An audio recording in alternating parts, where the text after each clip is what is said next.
All right, everybody, welcome to the Lake Elmo City Council meeting for Tuesday, February 17th. Call this meeting to order. Please stand with me for the Pledge of Allegiance.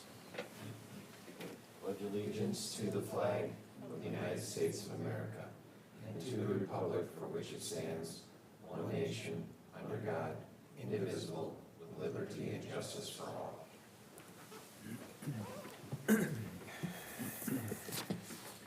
All right, the item B is approval of the agenda. I'll entertain a motion unless somebody has something to switch or add. Motion to approve the agenda is written. Second. All those in favor, please signify by saying aye. Aye.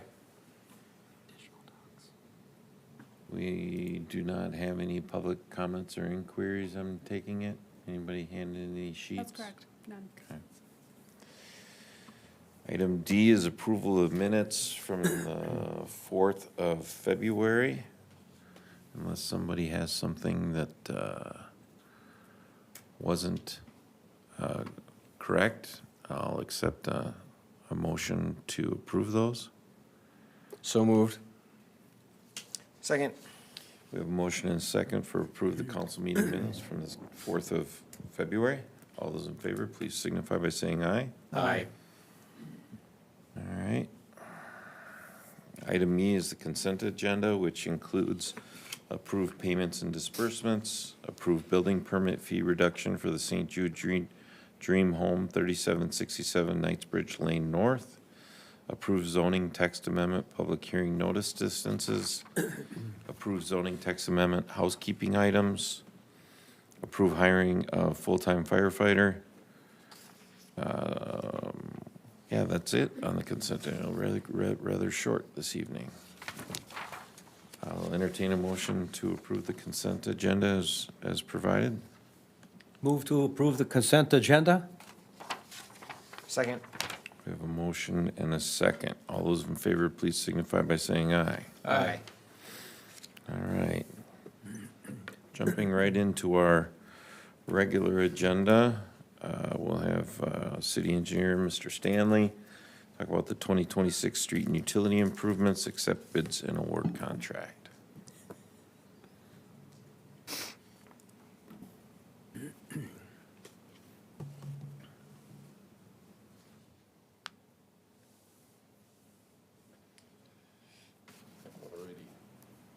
Mr. Mayor and Council, thank you.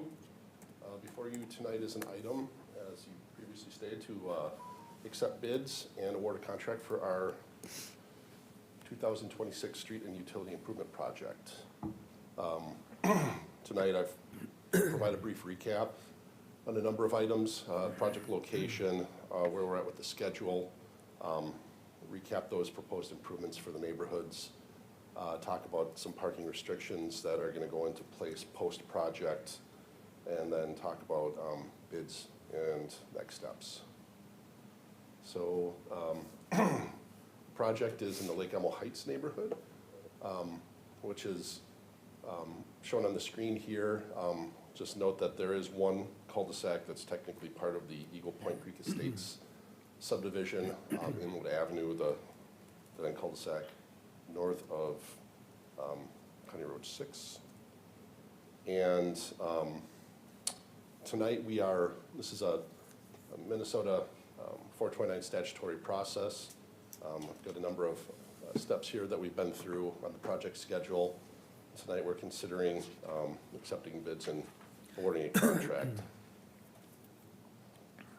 So to recap the improvements for the neighborhood, we want to complete a full depth reclaim of the pavements throughout the project area, with installation of new concrete curb and gutter, as well as making some minor grade adjustments for drainage and a new pavement section. Pardon me. We're looking at some minor drainage repairs throughout the neighborhood. There are certain sections of storm sewer that need improvements, and other drainage ways that need to be cleaned up. Again, talking about the no parking restrictions. Streets in this neighborhood are adequate. They're of adequate width so that we're not anticipating any restrictions on the streets, but rather per Public Works policy, just at the end of the cul-de-sacs that exist in the neighborhood. Public water main serves this neighborhood. It was installed roughly 20 years ago. The system is in good shape, and no improvements to that system are proposed as part of this project. This area also resides outside of the MUSA boundary, and no extension of new sanitary sewer is proposed. So this is just a high-level graphic of the neighborhood area. Once again, the Lake Elmo Heights neighborhood there, and then, you know, there's a couple cul-de-sacs off of County Road 6. The parking restrictions, as just described a minute ago, at the ends of the cul-de-sacs. Let's talk about the bids. We received 8 bids, good number of bids. The low responsible bidder is McNamara Construction, or Contracting rather, with a bid of about $1.57 million. For reference, the engineer's estimate was about $1.71 million, so a good bid below estimate. The total estimated project costs have gone down from our previous estimate in the feasibility report, also from roughly $2.39 million to $2.15 million. We have previously done a calculation of a preliminary assessments for the neighborhood, and you know, we largely anticipate that those numbers to go down, but a full recalculation will be done at the end of the project. So I'm before you to ask that council approve a resolution accepting bids and awarding a contract to McNamara Contracting Incorporated in the amount of $1,570,583.60 for the 2026 street and utility improvements. And I also ask that council authorize the city administrator to enter into a materials testing contract for the project in a not to exceed amount of $30,000. And with that, I will entertain any questions. Questions for Mr. Stanley?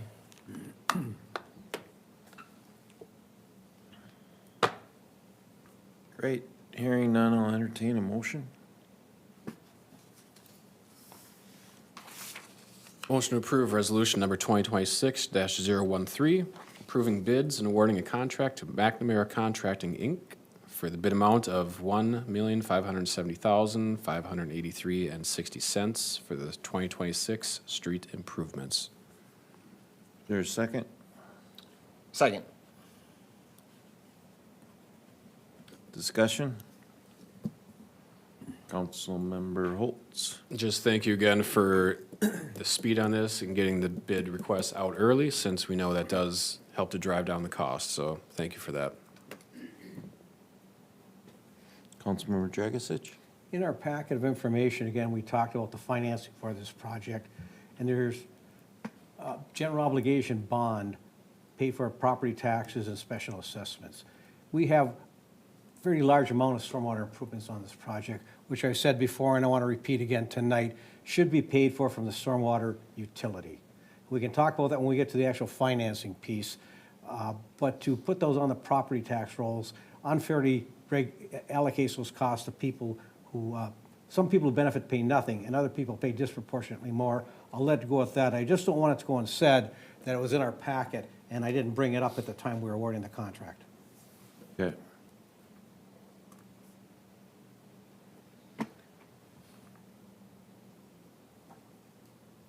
Fair enough. Any other questions? Or any other discussion, sorry? All right, all those in favor of authorizing the, accept the bid, please signify by saying aye. Aye. It's accepted. Motion to authorize the city administrator to enter into material testings contract for the project construction phase services in the not-to-exceed amount of $30,000 for the 2026 street improvements. Support. We have a motion, a second. Any discussion? Hearing none, I'll call the question. All those in favor of authorizing city administrator to enter into an agreement for testing services, please signify by saying aye. Aye. Aye. Passes.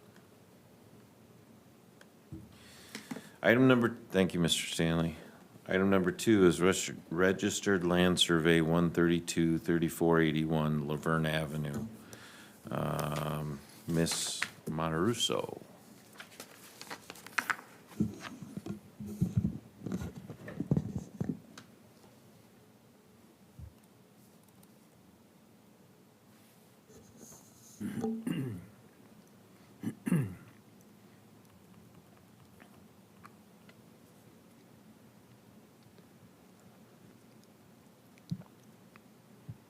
Okay, good evening, council. Tonight you're being asked to make a determination on a proposed minor subdivision at 3481 Laverne Ave. This is the former creamery building in the Old Village. A little bit of background before we get into the application. This is coming forward as a registered land survey. So why does a registered land survey need to go through the minor subdivision process? Typically, an application that looks like this might be a division and it can be processed administratively. However, because this property is Torrance, the county has required that it be processed as a registered land survey. The city reviews registered land surveys through the minor subdivision process, so that's kind of why we're here now. The last time we saw one of these was in 2021, so just want to give a quick update on that. So background on the property, or the application rather. The applicants tonight are Chama Mission LLC and John Pisha. Once again, the property is at 3481 Laverne Ave. The request is to reconfigure the property boundaries to ensure that the former creamery building, the building on the west side of the site, is fully contained within its own dedicated parcel. The existing and future zoning are both village mixed use. A little bit of history, the western building, again, was the creamery. The east side of the site was previously used as a lumberyard. There is no request for a change in use at this time, and no determination on use has been made. So on the left, you'll see the registered land survey. This kind of acts as a plat for the property. On the right, you'll see an aerial image of the update. And same here, another side-by-side version that illustrates what the request is working to accomplish. You can see the RLS is separated into Tract A and Tract B. Moving on to a review of the minor subdivision criteria. The RLS will result in no more than 4 parcels. The property will become 2 parcels. The RLS will not require any new right-of-ways or streets. Easements are to be dedicated where applicable. The request will meet the VMX zoning lot dimension and bulk building requirements. The buildings are already existing on site. The request will comply with the City of Lake Elmo's access and spacing location. No new driveways or access points are proposed with this request. So this went out to agency review in late September, and conditions have been added with regards to the engineering memo and the attorney plat opinion. The application went to public hearing and Planning Commission on October 15th of 2025. Planning Commission reviewed the request and voted to recommend approval with conditions. An update: since the Planning Commission, the applicant reached out to discuss the conditions of approval for the RLS. They have since been issued 2 extensions to work through the conditions, one from the city and one requested by the applicant. And there have been some revisions between Planning Commission and City Council meetings. Originally, there were 9 conditions, revised to 7. 2 conditions have been removed and 1 condition has been revised, and we'll go over those shortly.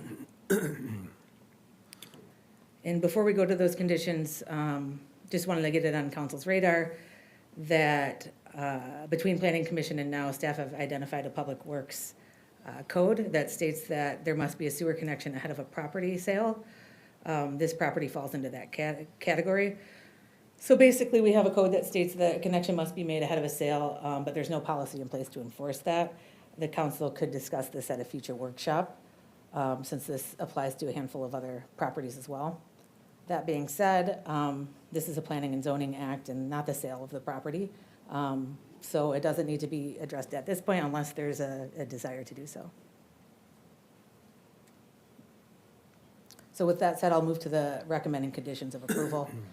Conditions 1 through 3 are fairly standard conditions related to the permits, or obtaining all necessary state, city, and governing body permits, the plat opinion, and then the third one is special assessments would need to be paid before recording.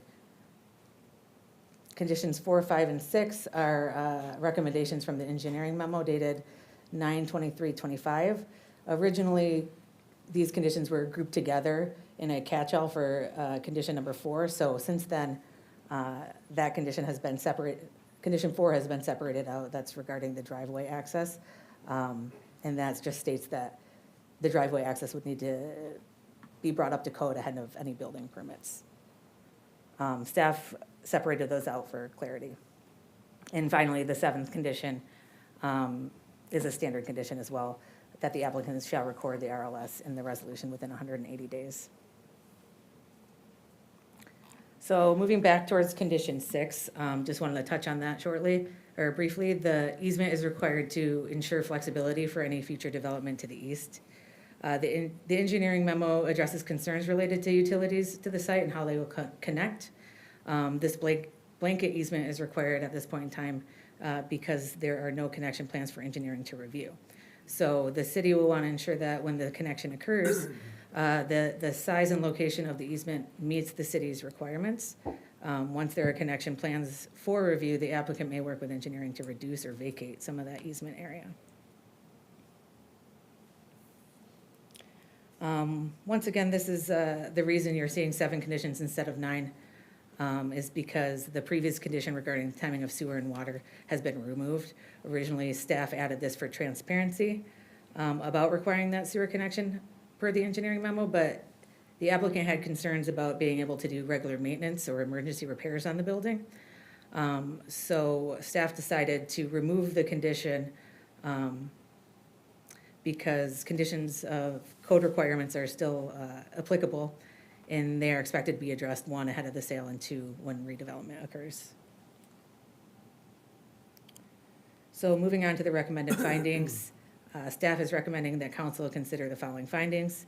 1 meets standards related to zoning, the 2nd meets the standards related to the comp plan, and the 3rd is related to the minor subdivision regulations. And with that, I can leave you with a recommended motion. An alternate motion, staff can answer questions, and the applicant is here should you have any questions for them. Any questions for Ms. Monterusso? Councilmember Dragisich? I'm confused by the road easement. Is 33rd not a dedicated street? It's not a dedicated right-of-way? I believe that I'm sorry, can you repeat the question? Well, there's a requirement from the city engineers about dedicating an easement for the road. And is that not currently a dedicated right-of-way? Are you saying Upper 33rd Street? Upper 33rd, yeah. Yeah, I think that's the reason for the engineering comment or in that memo, but they do have an access agreement that the applicants are working on between each other to provide access. So I'll just say that Jack Griffin is here tonight to entertain any specific questions regarding the engineering review as he completed it. But as far as Upper 33rd, I think the easement we're talking about is on the other side of the building. Upper 33rd is a right-of-way. Okay. The access is from the building that's existing. There's 2 tracks is to the front, and they do show a 33-foot private driveway access between the 2 to handle the driveway access. So they're not isolating the back track, the back parcel from a public roadway. Okay, so it's not that land to the No, lower part where Upper 33rd is, that's already a public street. right. Okay, I'm sorry. I just misunderstood where the right-of-way was talked about. Yeah, it's the utility easement that becomes an issue. Even though you have the right-of-way of Upper 33rd Street, you have a 60-inch storm sewer pipe, and it's a very narrow right-of-way. I believe it's less than 30 feet. And you already have a 60-foot-inch storm sewer pipe, and you already have a sanitary sewer pipe. You have no room to put water main down that corridor. Can you point on the map exactly where the easement is, Jack? I'm sorry. Where Where they're requesting the easement? it's this shaded area Oh, here. the sheeter, okay, thank you. So there's a water stub right here and a sewer stub here, and that's an 8-inch sewer and a 6-inch water main. So this is large enough to serve both tracks. Okay, You gotcha. can get water and sewer without digging up either road, and you can't get water down this road anyway. So this is really across the front, if you have two parcels, and if you create a parcel here, and then they want water to this parcel, the only place you can get that from currently Yeah. is Yeah. from Laverne. Thank you. I just couldn't, for some reason, I was drawing a blank as to where we were looking at this. Makes perfect sense.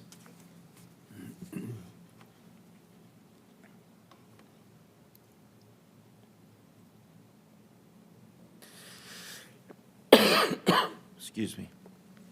Any other questions for Ashley? Did the applicant want to speak? Yeah, sure. All right, thank you. I have one concern, can you go back to that map that we saw in the, or is that me? I'll let you do it, I don't want to reboot anything. You're good, you're good. This one, yeah? Yeah, thank you. All right, so we have a concern right now, so I'm the applicant, I'm the purchaser of the Creamery building, and then we've also got the seller. So the seller and I are very much on the same page about how we'd like this to all happen. But we do have a concern about this easement on the north side of the building, the way it's worded right now, which feels a little bit open-ended for both of us. We have a concern that there could be use or access from the city for future development to the parcel that is to the east of this, right now cornfields, to the east of the lumberyard.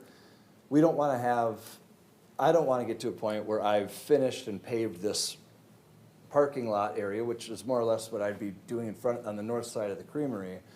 I don't want to get to a point where I'm done with that work and then I find out that there's a agreement with the city and the developer directly to the east that's not pictured in this map, where they're going to be bringing sewer water and sewer, or city water and city sewer through this parcel at some unknown point in time. So that's a concern that I have about, everything else is looking pretty good with the conditions. But staying on number 6 right now, and this was a lot of back and forth that we've had with the city, but this is really the first time I've been able to kind of voice an opinion to the council. I would like to see the wording tightened up a little bit regarding the engineering wording regarding that easement, the drainage and utility easement. So yeah, my hope is we could not leave that quite as open-ended as it is right now. Otherwise, things look really good. Isn't it the case that any access further to the east would require an easement through property that doesn't have it beyond what's being requested now?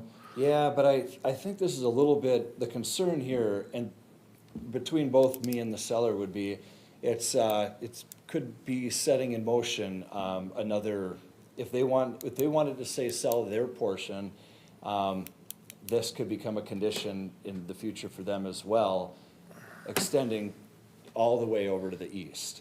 And if It that, has to go through, it has to go to 1, 2, at least 3 other parcels to Correct, reach yep. that. which are all owned by the current seller. Yeah, and so if there's no easement there, there's no way that that can happen. And it would have to go before us anyway. Well, that's my concern, is that it could happen.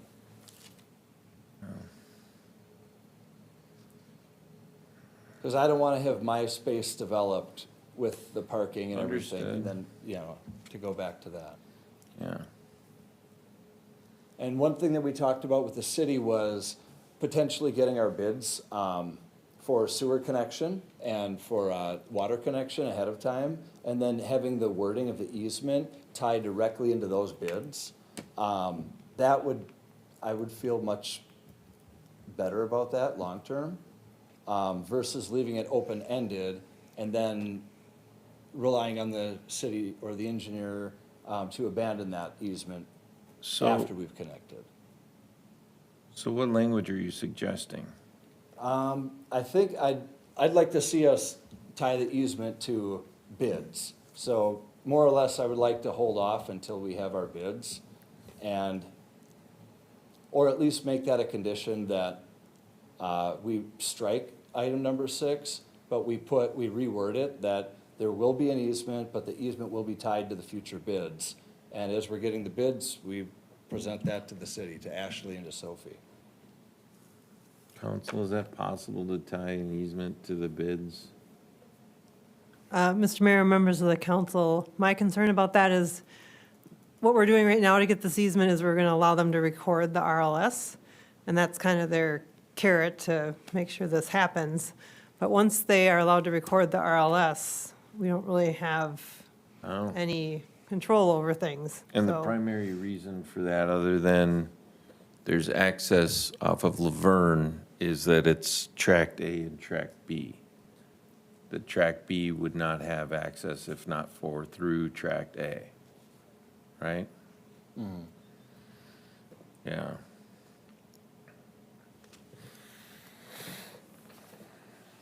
It's like a little bit of a catch-22.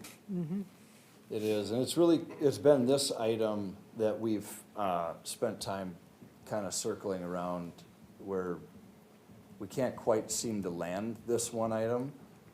But I would imagine if we had bids, and Sarah, you were part of that meeting too, like if we had bids, maybe it'd be that simple that now we can, because we've talked about the idea of abandoning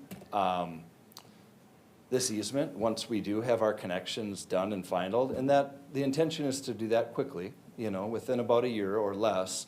And now, once that happens, the abandonment would be great, but the concern that we have is that we have no guarantee that that easement language will then be abandoned.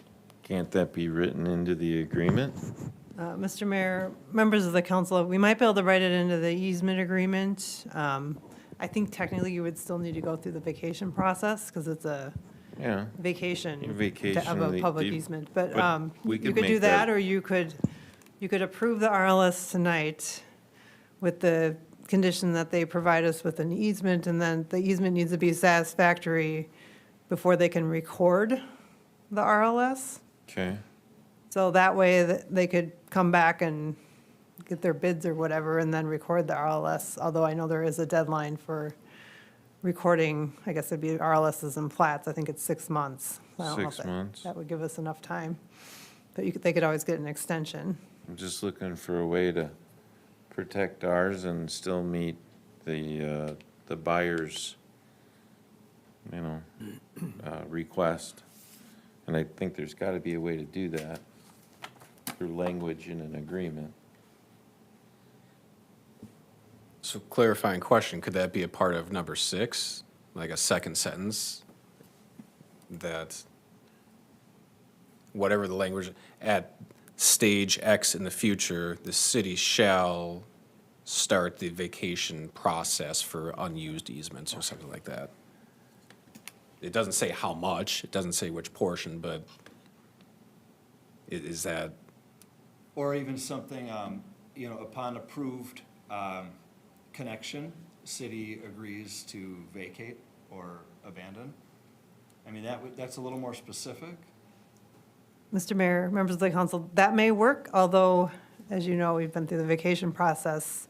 We have to vacate, and that has to be in the public interest, so Yeah. you can't agree ahead of time that, it's, Oh. I mean, you can say that you'll initiate the vacation process and, and that, I don't know, I guess you can't bind future councils by saying it's already in the public interest to do so, but that you'll initiate the vacation process and because that was kind of I thought, it's starting the process, it's not guaranteeing an outcome. yeah, you can't guarantee an outcome, and that's the issue, I think.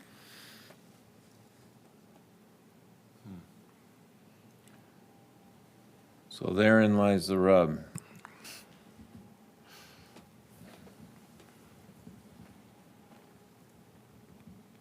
Yes, Jack? If I may, real quick, just to clarify what that process might look like as I think through it is, there's 2 ways. So we're not just looking for connection of one of the buildings. What we're looking for is making sure that that the track B is not landlocked from sewer and water. Right. So we're looking for a path across the property to track B. So even if the track A gets connected to sewer and water, we still need to know how the sewer and water is going to continue across the property. There's two ways of doing that. So two buildings cannot be connected to a private water and sewer service. So right now, these stubs are public and can stay public, so either one building can connect to these, and then you have to cut into Laverne for the second one and bring additional lines across. Or the second way is to bring these lines across the property and then have two sets of service stubs from that line. So if we're getting bids just to get the one building connected, that might not give us the full picture. So you're saying have the easement for the sewer and water to extend all the way to the track B, I think it's called? Is that what you're saying? Yes. So that you don't have to, if you don't have to cut back into Laverne, then those would be public, and I don't know that the applicant can do a public bid and do a public line. So if he's getting bids for a contractor, he's going to be connecting private service stubs for this building only. We're still not, that's still not answering the question of where's the private service lines going to come across for the second building then. If we did a bid on both of those, would that, and again, tying the easement to the bids or something along those lines, would that satisfy it? Yeah, and that takes us back, when we originally started, the very first comments were, we asked the applicant for sewer water plans to how both buildings would be connected to sewer and water, and we were told they didn't want to do that until after this process. And so then that's when we came up with the blanket easement idea, and then you can vacate it back once that's done, and they don't like that one either. But yeah, so it takes us back to the beginning where if we have a plan that we agree is a workable plan to provide water connections to both buildings, and then we would ask for an easement over that for the track B, then that would satisfy that. Right. Well, then I think what I'd like to see happen then would be, we get the bids, and that takes a little bit of time, but we have that. More or less table this item and come back to this item before we approve the entire, just minor subdivision. So that might mean an extension, or it sounds like there's a 6-month clock, so we might have time without an extension, but I would rather come in here with the bids, knowing that the easement language is, would be vacated after connection. That's where we're at on that. So I don't know if that looks like approving it with a condition, or if that looks like tabling it, but I suppose I'd be looking to you for how to do that. So we wouldn't be doing the RLS until that. If I may, counsel, we wouldn't want to not make a decision. We wouldn't want to table this today because we're working up against an extension. So we have room for a meeting for any amendments, but keep that in mind. And Mr. Mayor, the applicant, not the city, but it has to be the applicant, can grant another extension if he wishes to, but that has to be him, not the city. Okay. And he can do that extension for whatever date he wants it to be too. So but we could approve it, removing condition 6, or with the condition that item number 6 needs to be, no, I guess it would be struggling here. Somebody Mr. Mayor, help me members of out. the council, condition 6 is worded kind of how we've discussed it. It does say that all proposed easements shall be subject to review and approval by the city attorney and city engineer prior to the release of the RLS for recording. So you Okay. could approve it tonight, and then we can maybe work things out. And hopefully, I mean, then there's a deadline ticking with the RLS that they have to get that recorded Right. within 6 months, but at least it's And they can- approved. They can record the RLS if we have the two bids, or the bids to get both track A and B. Is that what I'm hearing? That sounds good to me, and I would just want to make sure that as Ashley was saying, there's room for an amendment, that there's a little bit of added wording about about as I've said a couple times, tying the easement to those bids. Or upon approval of bids, city agrees to vacate the easement. Well, we'll need the easement for the utility itself, not just a blanket easement over the whole parking lot. Because the Right. utilities, they're public utilities, so they'll need a public easement over them. Yeah, Mr. Mayor, Right. I'm not sure if the applicant's understanding it correctly. So if we go this route, we would be, basically, you would be defining the easement before we put it on the property. So there wouldn't be a blanket easement. Yeah, So I don't that- think you want a blanket easement. And then we That's wouldn't what- have to vacate anything. later. Right. Yeah, I'm sorry, that's more of what it Yeah. is, not vacating it, but just whatever those bids are, the city, you guys hang Wherever on to the that. line is, there's gonna need an easement over Yeah, it. yeah, and we keep it tied to that, and then Yeah. there's no more easement, you know. Yeah, there's- we don't wanna mess up another parking No, lot yeah, any more thank than you. anybody else. Yeah, So to clarify for the smart people, not me, not necessarily hearing any specific amendments to the language, it's more so steps that need to be taken outside this chamber before the final recording occurs. Mr. Mayor, members of the council, that's correct. So you would approve the RLS tonight. It's still going to have the condition about the easement. And then it's a question of getting myself and the city engineer satisfied with whatever they come up with once they get their bids, so that they can record that easement when they do the RLS, and then we'll let them record the RLS. The only downside with that is that, there is a deadline on the RLS. They have to record it within 6 months of approval.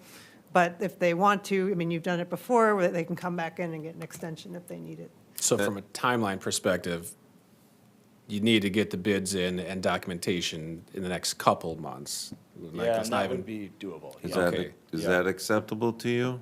It is, but my only concern is I would like there to be a slight amendment to the language in paragraph 6.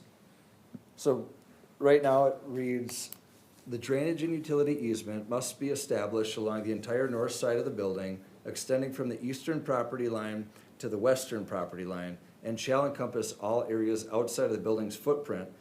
I would like there to be one more sentence in there stating, upon something along these lines. Upon approved bids, city agrees.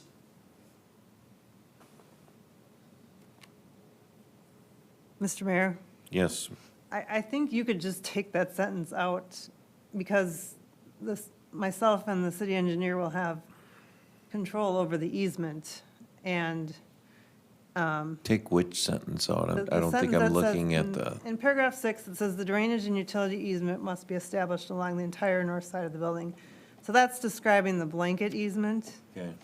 That's the and part that's that's making the part he me a doesn't little like. uncomfortable. So let's remove that first sentence and just have it start with the drainage and utility easement. No, take out must- that That's second. the sentence. Yes, second That's the sentence. one. Take out the second sentence. There we go, thank you, that's Which what part, I'm were you looking saying for. the and shall portion of it? The drainage and utility part?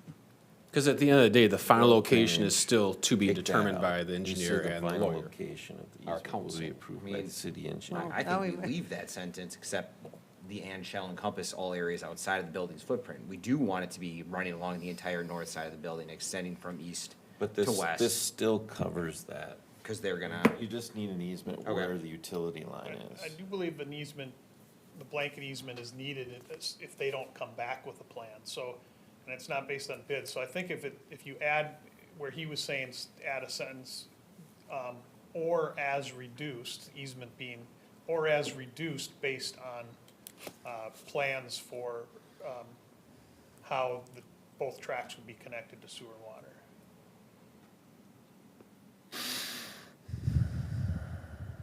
I think that might capture it. and can you say that one more time, so the reason So behind it, that so is it has, that, so the 'cause- beginning is all yep, the way it is, I don't have it in front of me, but then it says, it would be a comma, or as reduced, the easement being reduced, based on specific plans for how both buildings would be connected. and you're saying it's important that we do include that versus just getting rid of it. What was the reason again? In case, in the 6-month period, they don't ever come back with plans, Got it. that would be the easement. Because then they'd have the Yeah, two we're tracks. only but we defining a wouldn't- blanket easement, because we have no information in front of us, and it would be it's up to the applicant to bring us information to allow us to reduce it. Got it.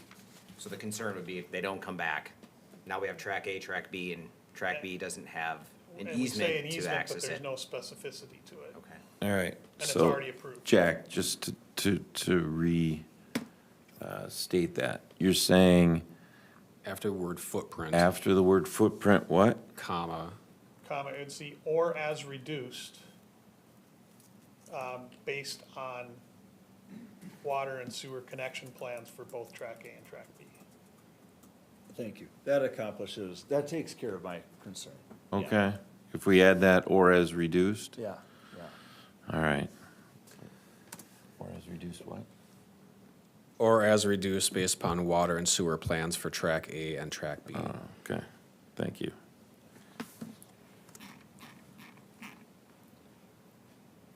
I knew we could get to a consensus there.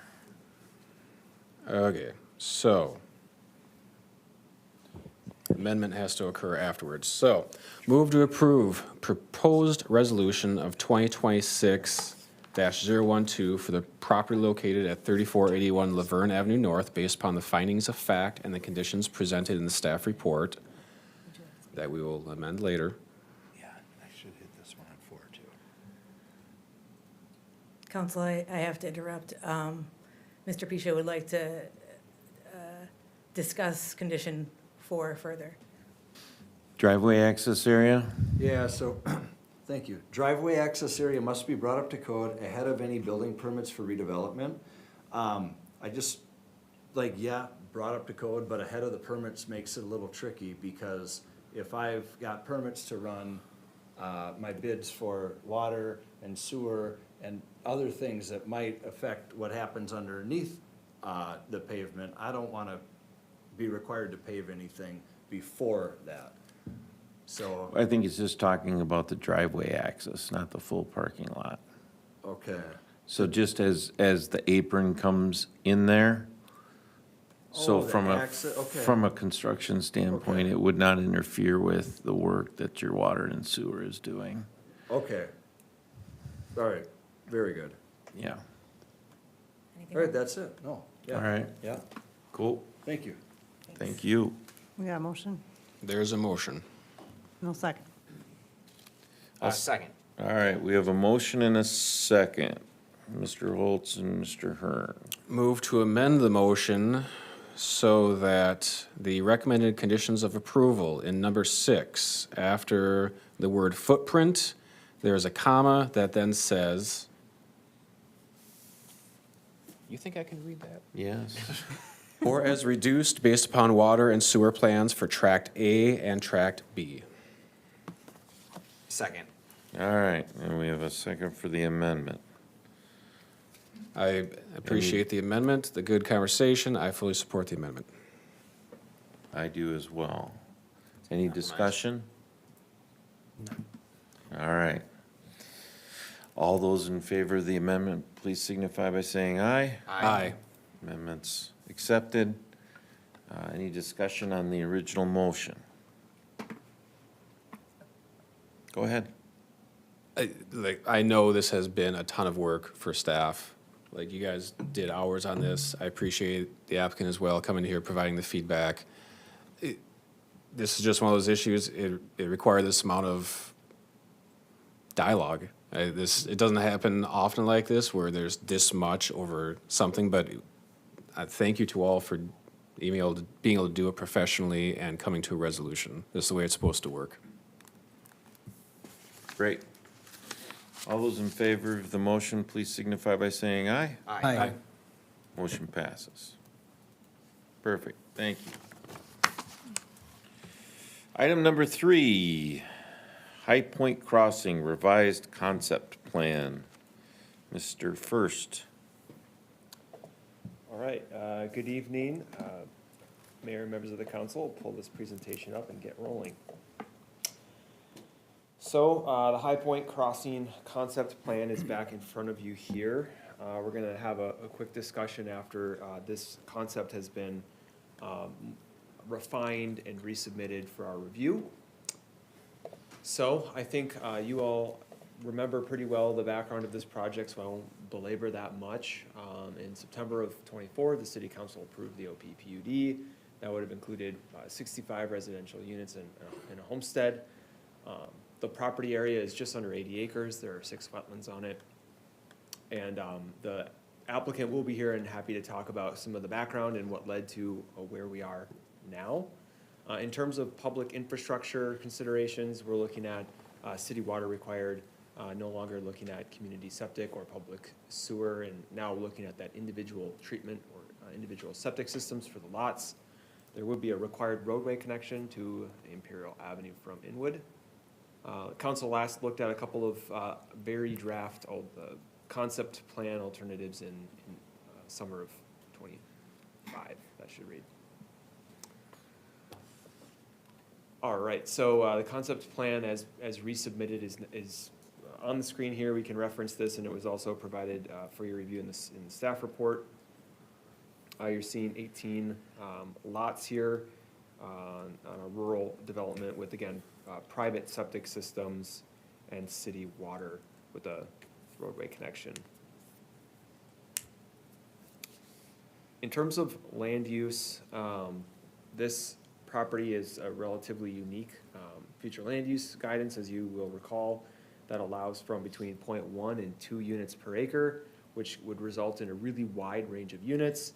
But when we look at the rural development, it kind of constrains things because we have septic, so your lot areas have to be 2.5 acres at a minimum.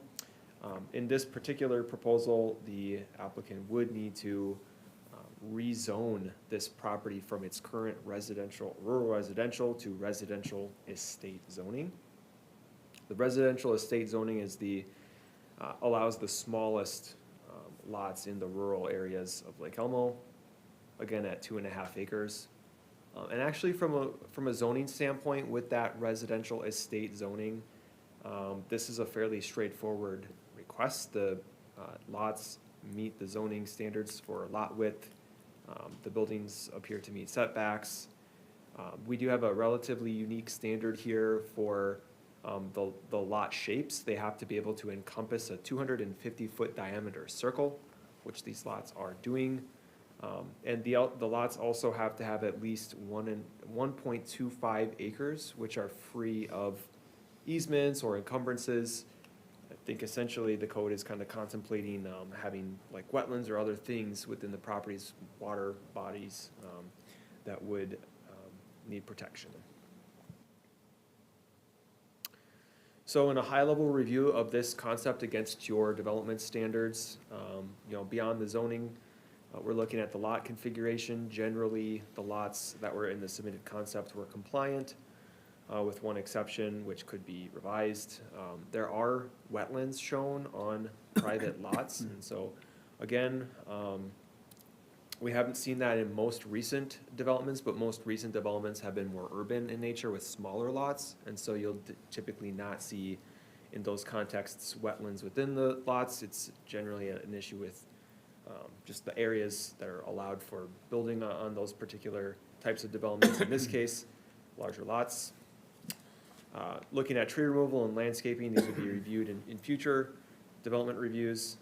With respect to transportation and access, Washington County did provide a comment letter on this project that would require a turn lane if access is proposed along Inwood. Importantly, and one thing that we will discuss here this evening, is the rural road section that's proposed within the concept plan. This is also not a standard that the city has for new development. You will see rural road sections across the city of Lake Elmo, but none have been recently approved. We have requirements for stormwater management, of course. You will see 5 stormwater ponds that are shown. This slide says on public outlots, but in fact, the developer's preference would be to have those stormwater ponds on the private lots as well. So that's another thing that we'll look to get your guidance on this evening. Generally speaking, though, regarding stormwater management, the engineering memo does identify a number of corrections on the concepts that were submitted. Those corrections will be required to correct things such as the high water level of the ponds relative to the city booster station, or home low floor elevations, possible impacts of outfalls from stormwater pipes to surrounding properties. So things would need to get refined further before this development could be acceptable from that standpoint. Regarding the individual septic systems, those areas would, the septic systems generally would be mound septic systems on these individual lots. The developer has received a letter from Washington County reviewing, generally speaking, the proposed septic systems for this development. Corrections would be needed as identified in the engineering memo to avoid issues such as drain field locations that are in conflict with certain water bodies or other development features. Okay, so we circulated this concept for review and got, obviously, I mentioned the city engineering memo. So that memo dated January 26th, 2026 does provide a number of comments, 3 ones that I wanted to elevate for you. The first is that the city staff recommends an urban section roadway. The second comment is that stormwater pond design doesn't seem to be fully compliant, or it's not with the existing standards. And third, the individual septic systems, drain field locations would need revision. The city's fire department provided a review memo with the same date as the engineering memo. Washington County memo I've already mentioned. I did want to talk about very briefly the city of Oakdale provided some comments that were specifically requesting a trail connection through a development on this site to the Lake Elmo Park Reserve. I'm going to go back to the aerial and illustrate this. So generally speaking, the comments were either looking for a connection that would be in between existing residential lots, like along the side lot line connecting into a nearby roadway in the city of Oakdale, or the comments were requesting some type of a trail connection through an outlot that's owned by the city of Oakdale, and I apologize for how small that is on this. Maybe I can zoom in. That outlot is here. That outlot, if you're looking at the cursor, is almost entirely encumbered by a wetland. Right. So if a trail connection were requested, it's unclear how would there be a boardwalk, where would that trail connect, how? So both of those comments were definitely fair comments, but I think the implementation of both of them would be a challenge. If you look back up at the aerial, you'll see just the number of residential units that are to the west of this site. This type of a trail connection would be almost regional in nature, considering that most folks would probably try to be going to and from the park reserve. So it seems that other roadway corridors might be a better fit for a regional trail connection. So I just wanted to talk through that comment because I don't know that we've talked about that before in relation to this property.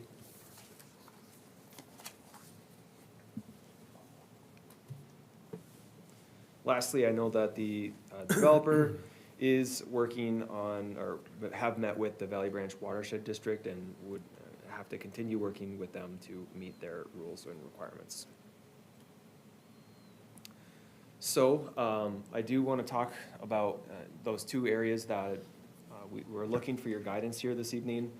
So the first one is stormwater ponds and infiltration basins on private lots. We're looking to kind of cover some ground talking about these non-standard elements to kind of provide you with generally what would it mean to allow for these in the city, and why might we or might we not recommend. So with the first one, stormwater ponds and other basins on private lots, potentially the pro for approving something like this would be that the city actually overall would own fewer public parcels.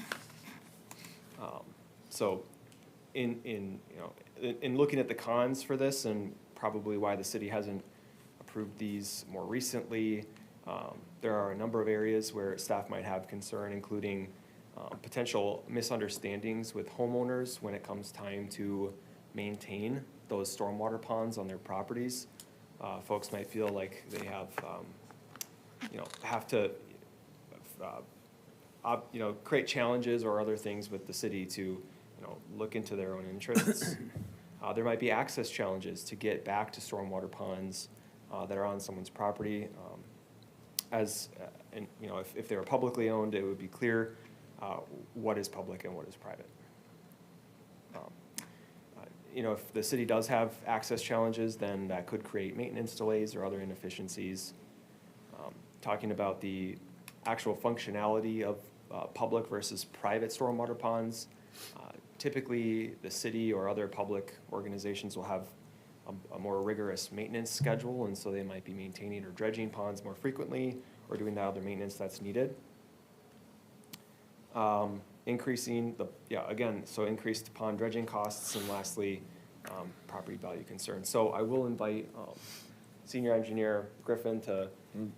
These were the comments made from Valley Branch Watershed District, correct? Nope, sorry.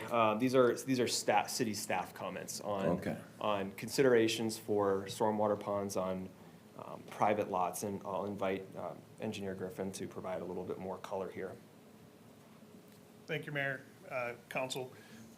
These are my comments. Just basically, since I've been here, we've put stormwater ponds on public outlots. We do, when we're in commercial areas or private ponds, large apartment buildings, they own and operate their ponds, and then we encumber them by easements, but we don't maintain the systems, and then we have easement maintenance agreements. If they don't do the maintenance, we can go in and do the maintenance for them. But in all residential developments, we have them on outlots that are owned and dedicated by the city. And the main thing is, it's mainly maintenance driven and access driven. In practice, when you're maintaining anything, and we even experience this every street project when we're redoing street projects, you guys get the emails on when property owners put their irrigation systems in our right of way. So that is even our property, and we end up in debates over who has to restore that. Now you can imagine going down side lot lines and being in the rear of lot lines and things like that. When you do these maintenance activities, you'll run into fences, dog fences, you'll run into trees that they've planted. They don't know where their easements are, they know where their lot lines are, and so they encumber those easements. They put things in the way, and then we can't, we have to use enforcement to get them out of the way. If it's our property, we can remove them. If it's their property, we have to enforce the removal. So it delays maintenance, it delays our activities and access. When you're dredging those ponds, it's not done very often, maybe every 25, 30 years. When you're dredging those ponds, sometimes that sediment is considered contaminated, and you either have to haul it very expensively and dispose of it as a contaminated soil, but you are allowed to just put it on the banks and pull it up and put it on the shores. If it's private property, you're much less likely going to be allowed by that homeowner to do that. If it's your property, you're able to do that. So there's just a whole host of things you run into. It can be done either way, but it's a lot more difficult to maintain these systems and have access to them through enforcement than it is to have the property outright. Maybe just a quick question right on that. As far as with the cons here for that, how would you say this differs from more of the areas of higher development where we put this into place with a lot of the stormwater ponds, where it's been in neighborhoods where there's much more dense build out? Is there less of a concern with some of these things that you bring up, since this is going to be a much less dense development? You're less likely, there's some things that are less risky, like you're less likely, when they're gonna put a fence up on a 2.5 acre lot, they're not gonna fence the whole 2.5 acre. If you're on an urban area, they're fencing the lot line and they're gonna be right in your way. So maybe a fence isn't, or a dog fence isn't the obstacle, but that doesn't stop them from putting, we still see in your large rural areas, we still see playgrounds, we still see trees particularly. A lot of people put up trees to buffer and they plant those right down the lot lines and things like that. So there's still obstructions that potentially will get placed in your way. And you only come by every so often, and so, then you have to deal with those obstructions before you can even access the pond. I think the biggest difference between the 2.5 acre lots and your sewered lots, and the sewered lots, we also require wetlands and other water bodies that we're not necessarily maintaining. We require them to be fully on outlots as well. And that main thing is just to provide a usable backyard and make sure your flood management is staying off of those lots and things like that. Are there specific stormwater ponds in this, it's kind of just shown here in this depiction, that stand out as more concerning than others? Are there certain ones that, as you look at the drawing right now, or with this list of cons, that it doesn't even really concern you? Okay, and that's what I said, it looks like in the drawing. So you've moved them all to outlots? I showed them initially, just as they are right now, they're all in outlots. I was just gonna open up the possibility, but we can accept them in outlots. Okay. I'm really sorry that. Problem that I solved. wasted our much time on that. Thank you. My follow-up questions would be the pros and cons from the developer standpoint, but. I mean, I could argue these points. I mean, I think there's some validity to what Jack is saying as far as just there can be issues, but I just did 3 ponds in Chanhassen, and they're drainage utility easements, they're city ponds. They're able to maintain them. It's not a black and white kind of thing. There's some gray. Okay. But if access is an issue, if they don't have it, I think we are trying to provide access, blah, blah, blah. We're doing them in outlots. Fair enough. All right, so that brings us to the other topic here that we're looking for some guidance from council on, and that would be the potential for a new rural road section for new development, to be clear. So again, looking at the kind of the pros and cons of this, you know, if a city created a new rural road section, it would potentially be less costly for construction initially. Potentially could also allow then for new or different forms of development in the city in certain areas. Looking at some of the drawbacks, potentially these roadways are more costly for the city to maintain, both the roadway and the associated drainage ditch. So let me back up and kind of narrate what is the difference between an urban and a rural road section. Typically, your urban road section is a bituminous drive area with 2 lanes, most often, with standard curb. And there's storm sewer that runs along that or brings the storm water that's collected on the road into a storm basin. A rural road section, generally speaking, is going to have drainage swales that run parallel to the roadway, which eventually direct stormwater through conveyance on the surface into a stormwater pond. So that's the primary difference between those and the distinction. So when we talk about potentially being more costly for the city to maintain, that could include mowing those drainage ditches or doing other maintenance more regularly. Reduced roadway or drainage system service life. So I'll let Jack talk a little bit more about that particular one if you have questions. Generally speaking, it's understood that the urban section is going to be constructed and last for a longer period of time. Sometimes property owners have concerns over how the drainage system in front of their property is maintained. So again, thinking about those drainage swales in front of someone's lot, when the city comes out to maintain them, some people may not want to see the vegetation go. Some people might be excited. Again, the city would have to think about in a new section, what are our expectations for street trees, sidewalks or trails, or what other features that we might typically have in the urban section. And lastly, thinking about impacts to publicly owned and maintained stormwater ponds. If we don't have good enough conveyance of that stormwater into the ponds, do they dry out, or is there other issues that are created by that? So again, there are some technical items here that I'll be happy to lean on Jack more to describe, but those are generally speaking the pros and cons for this consideration. All right, the last slide I've got prepared, we have again those 2 areas for evaluation.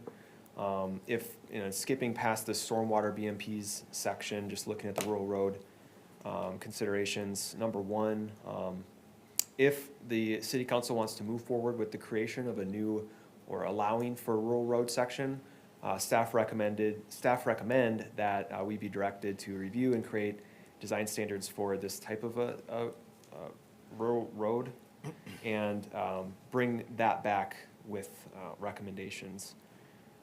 So that would be the first consideration. The second would be to better understand what the expectations are. Do we want to see sidewalks or trails in a rural road, or are we comfortable without those types of features? The third question here is just potentially, is the city comfortable with the potential for higher maintenance costs? And lastly, if design of the stormwater swales is a concern, should the city consider public final design in these situations? So that's really, those are the questions that we're looking for your help and guidance on. The last slide here is simply the development plan if we need to reference it, so. Yeah, again, this is a non-binding review, but we will appreciate the feedback that we're given this evening. Okay. I will remind you that obviously the developer, Paul's here, and he does have some slides for you as well, just to explain kind of from his perspective, and so I just want to mention that in case you want to hear from him before you discuss or how you'd like to move forward. Any questions for Mr. First or Mr. Griffin before we hear from the developer? Yeah, I think it's a question for the entire room, really. Do we not just take out a rural road section? I think it was in like Kirkwood or something along those lines, and weren't allowing them to put rural road back in. It had to be upgraded curb and gutter. Kirkwood. I don't know if that's the right neighborhood, but there was a neighborhood that had rural road that needed to be upgraded with. The ones we did just last year. Yes, yep. I just want to make sure that was. We That took was out, they had bituminous curb and gutter, didn't they, and replaced with concrete? Did we replace with concrete or ribbon curb?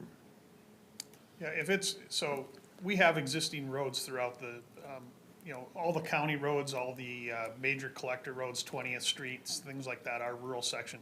Once you've designed a rural section road, it's pretty rare to convert it when you Okay. reconstruct it. So when we have a rural section road and we go into reconstruction mode, we try to go in and redo that road with minimal disturbance to the drainage system. Otherwise, you have to revamp the entire drainage system and install storm sewer, and it becomes quite cost prohibitive Sure. to convert it. So one of the main things we have done when we do an existing rural road and we reconstruct it is we are putting a concrete ribbon curb on it. And that is the standard that was shown in your packet, is that's for our Sure. reconstruction of those roads.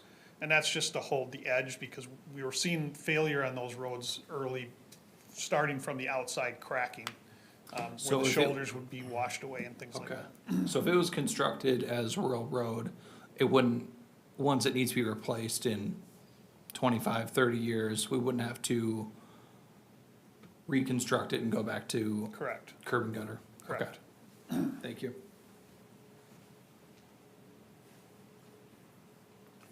We'll probably get more into this too, but when you were talking about the stormwater swales and the grass and the mowing of that, is that right away for the city, or is that responsibility of the homeowner for mowing that? That responsibility, well, the homeowner takes it over just like they do the back of the curb. Yeah. But it is the responsibility of the city, so that becomes the concern, is along the entire side of both roads, you have a rural drainage ditch. And are you maintaining enough slope to keep that drainage going, or does something now get placed as a home, you get homeowners, some will maintain a meticulous lawn right up through the ditch. Others will let the weeds grow, things like that. So over time, you end up with obstructions that can hold the water up, and then the water soaks into the ground. And with our underlying drainage sections, it's possible that you start to undermine the road through, water's your worst enemy to a road. So what we're trying to do is get the water away from the road as fast as you can. A drainage system is a way you can do that, but it becomes harder to maintain and over the duration of the system to keep it functioning as it's supposed to. Okay. And I don't want to get too far into it, but maybe this is kind of like, if this was brought back with how do we go about, if we did say, yeah, we do want to allow these rural road sections, like when we're talking about the trails and sidewalks and the responsibility of snow removal. I mean, is this something that can be discussed as if that's brought back, and this is something we move forward with where, this is the responsibility of the homeowner, and just like if they're not keeping proper care of their lawn normally and it's cut to, or it's too high of a length, they can receive a citation for that or whatever. Is there something similar that we could do for this situation if we did go down that route to at least try to put some sort of protection that the grass would be kept, so we aren't dealing so much with water issues. I think that would be difficult. But Yeah. one of the reasons, so if the council wants to move forward with the rural road, one of the reasons we say in this presentation that we need to be directed to go back and create that standard is because we don't really, right now we have a requirement that sidewalks are along every new street that we build for developments. Are we gonna put a sidewalk if we're doing rural roads? We have boulevard tree standards. Well, so suddenly boulevard tree standards, our standards are put hydrants 5 feet back a curb. We're not gonna put the hydrant in the ditch. We're not gonna put the street lights in the ditch. So suddenly, our whole boulevard has to be redesigned as to it where has we're to be a putting discussion. everything. Yeah. So we would need to be directed to go back and put Got it. that together for the Okay, applicant. thank you. Councilmember Holtz. Was there any conversation about the road width as well? Because obviously there's the stormwater and the request to not have gutter. Was the road width still similar to what is directly to the north that it's connecting to? Or is the request to have a smaller road? Did I read It's- that it was 70 feet of right of way? The proposal is a 28-foot wide road and a 70-foot right-of-way. It is narrower than Lake Elmo Heights, but it's our standard, and there would be a transition into that. All right.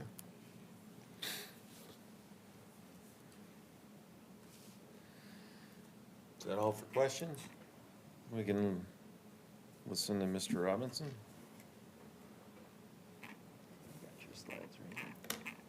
Mayor, council members, Paul Robinson, Rachel Development.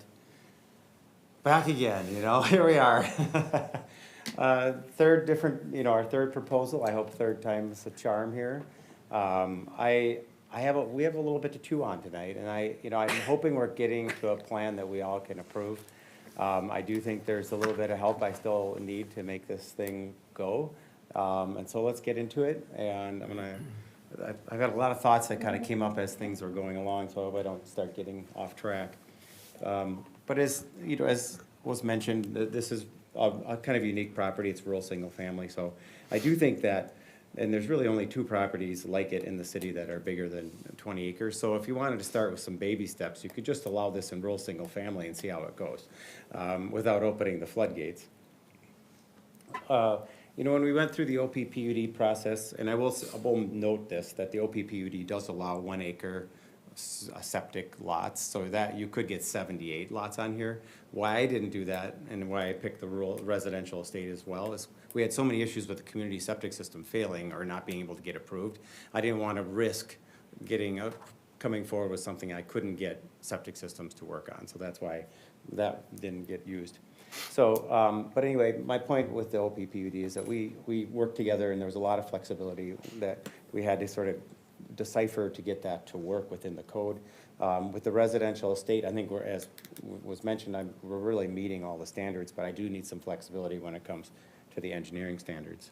Can you guys hear me okay? Yes. So last time, it was back in, I was in October that I was here, kind of with this sketch plan, kind of a rough sketch plan, with the idea of like, hey, what if I came with just no public infrastructure, like, no water, private wells, private septic, wetlands and ponds and lots, and just private driveways. That was kind of the idea. And then, I think with that idea, we all chatted about it, and this is what I came away with, is that you all like the idea of larger lots, that there hasn't been that many large lot developments that have been coming along, and that this seemed like a unique idea. We should try to make it work.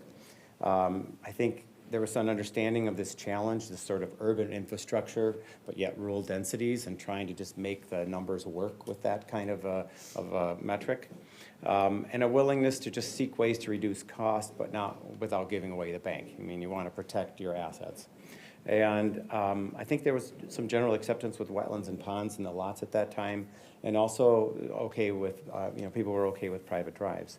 So this was, in October. So then in November, I met with staff, and, they were receptive to the wetlands and buffers in the lots, but they were unsure about the ponds, and many of the reasons you just saw tonight. And they agreed that the city council liked this idea of larger lots and wanted to try to find a way to help me get there. Thought that they probably would need to create a new zoning district for it.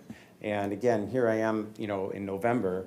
I would rather not lose another construction season, so I'm like, you know, maybe that's not the best of things to just have to go through that process.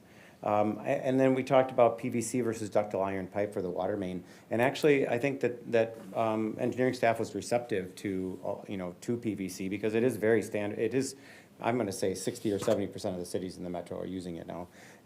But there was this 4 to 5 months of study that was needed, and it was gonna be needed to come back to the council.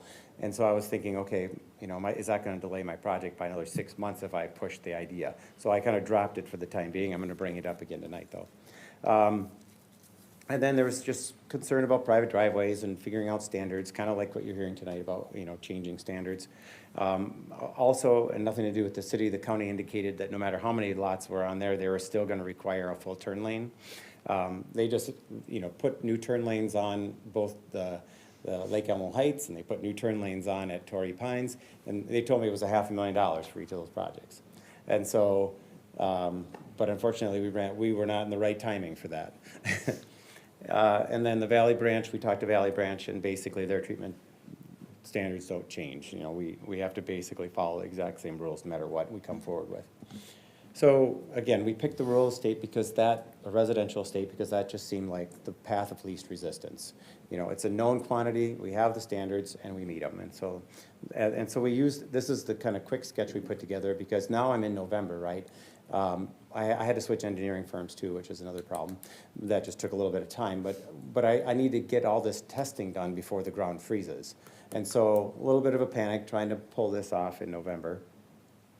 And what I'm trying to just tell you right now is just what we did in this plan. And so we said, yeah, we'll add city water main. Again, we gave up on this idea of PVC initially just because of the time. But when we looked at the cost of it, it's almost, you know, $1 million in cost to do this. If we go to PVC, we save around 20 to 30%, so we can save almost $200,000. So that still seems like something that's worthwhile. We also picked the city rules, you know, road standard. Again, we're in rural single family. It seemed like something in the engineering standards that said typical residential rural street section would be allowed in a rural residential neighborhood. We got an inkling of that with our meeting that wasn't the case, that I knew that Jack had wanted to look at, you know, coming to the council with an urban standard, but up until that, we'd had many conversations back and forth with that, kept talking about trying to get rid of the ribbon curb, because I always thought that was the standard in the city. Here's what that looks like. I think staff just kind of wanted me to show kind of how that looks across the way. So here you see the asphalt section, which would be, you know, 24, 26 feet. And then you see the 2-foot concrete curbs. This is in Parkview Estate, so this is just right here in town. And you can see, you know, a project that works in and how it looks. And then we put the stormwater ponds in outlots. We have since updated the plan, so when we got the staff review memo, we actually responded and answered to all of the staff comments and provided an updated plan, and that was about a week ago, or maybe even a week and a half ago. And you'll see that plan later. We added back the county turn lanes, and basically our simple 11-lot rural plan turned into a more complicated sort of rural urban 18-lot plan, and you know, if I could have added more lots, I probably would have, because we needed those additional lots to pay for all of that urban infrastructure we just added. So here's our residential estate plan. This is our updated plan. Again, we meet all the requirements. I'm just showing you these big yellow areas because anywhere in that yellow area is where a house could go. These are really nice large pads that would accommodate all kinds of housing types in a lot of different places. The only variance we're asking for is the same one we did with our PUD for the OP PUD, which was just to keep the existing farmstead, we need a front yard setback because that's just where it exists today. Again, we have that, we put all the 250-foot radiuses, we did the 3 to 1, I don't know if everybody knows what that means, but if the width is 275 feet, the length can't exceed 3 times that. So you have to show that the length is less than 825 feet in this case. So that's just, you know, what we went through for each lot. The septic systems, there's a lot of talk about whether or not we complied with or didn't comply with the septic systems. I would say that we intended to comply with all of the requirements. We had many conversations with the county. My engineer inadvertently put 2 homes, these concept homes we threw on the plan, 10 feet away instead of 20 feet away. But other than that, I believe we met all of the requirements. The 75 feet from water bodies was a little confusing, but I clarified with the with the county that, like a lake is anything 10 acres or greater. So when you have a water body that's less than 10 acres, they call it a pond. That's in their definition. And so I think it's easy to then assume that maybe they mean stormwater ponds, but they don't. They're talking about natural water bodies, like a pond that's natural, not a stormwater pond. Any pond created in upland does not have a setback to it by the county. And so we did, there is a rule in the engineering standards that says 35 feet to infiltration basins. And so and now, you saw in the staff report, they're calling it now BMP. So we in this updated plan, moved our ponds 35 feet from the areas indicated, although I don't think that's a requirement personally. So to get all these areas located, we had to do over 170 soil tests. So we went all over, did all these soil tests to identify the areas. Once you do that, once you find 4 areas so you can get 10,000 square feet, then the county comes back in. And again, we're in November trying to beat the freezing ground. So the county comes back and they have to do 2 tests randomly within your box. And they did that, and then that proves out that you have adequate area. And so then those areas are 10,000 square feet in size. So like a primary system, when you go get your actual permit for a septic site, typically they're about 75 by 25. That's the size. So they're 1,875 square feet. Let's call it 2,000. So you could put 5 primary systems in each one of these red boxes. So it's a very conservative analysis. The county will admit it. This is to cover their worst case, so that they know that there's an area on the site that can handle the septic. I feel good about it, because now I know that this is gonna work. But when you go to then the next step, which is actually, so we received actually a letter that says we have subdivision approval from Washington County. It's not just, hey, you did a good job, you're generally okay. It's actually, this is what we needed. The next step when you go to the county is that when you get a building permit, you have to get a septic design. Then that's when the rubber hits the road on the septic site. And then they look at the drain them. And typically, more than not, they don't end up in any of the red box areas that I'm showing, because they get to go put 4 more tests wherever they want to prove out their area, and they did just do a 5th test to prove out their secondary site. So I think we have a lot of flexibility. I feel like what I'm showing is a staff memo, telling you that it might have been a problem. And so then we also just took a gander at all of the residential estate projects that have been done to date in the city. I'm bringing back a vintage zoning again. I think this is to the forefront. So in all of those cases, all of the storm ponds are on the lots, and in all those cases where there's wetlands, all the wetlands and the wetland buffers are located on lots. And they're all located in drainage and utility easements. So, and I'm just giving you examples. So if you look at all, here's 6 I pulled up. You can see where the wetlands are on the site. The wetlands are all on the lots, just Torrey Pines right to the south, Lake Elmo Heights to the north. The wetlands are on the ponds, or on the lots. If you look at where the ponds are, ponds, all over on the lots, and they're within drainage and utility easements. And a lot of the drainage and utility easements are located adjacent to roads, so there's access for maintenance. And again, I'm not fighting that fight tonight, but I'm just letting you know. This is my last item that is really the rural road one. And I'm going to appeal to your common sense a little bit. If you just think about driving across America and looking across where everything in America, 60 to 75% of the roads in the United States are rural roads. They are asphalt with a gravel shoulder with a ditch. That's the most common road you can find in America. Here's a couple examples of 2, one from 1979, 90, and 91, just in adjacent communities. I would just submit to you that if the value were there for curb, that you would likely not be the only community around that's doing like a ribbon curb to protect the edge of a rural road. That most rural roads would have curbs if the value were there long term. And I'm going to give you some examples, and you can just keep thinking about it. I know this is not where you've been. I also don't think there's a need for sidewalk. We only have 18 lots with 78 acres. I mean, in most rural areas, people are very comfortable walking on these roads. They're rural roads. There's very little traffic on them.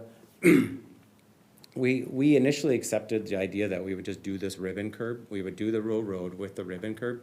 But after kind of thinking this through and putting this presentation together, I really realized that I actually don't think ribbon curb's even necessary. And that actually provides us even a greater benefit, and so I would like you to consider that.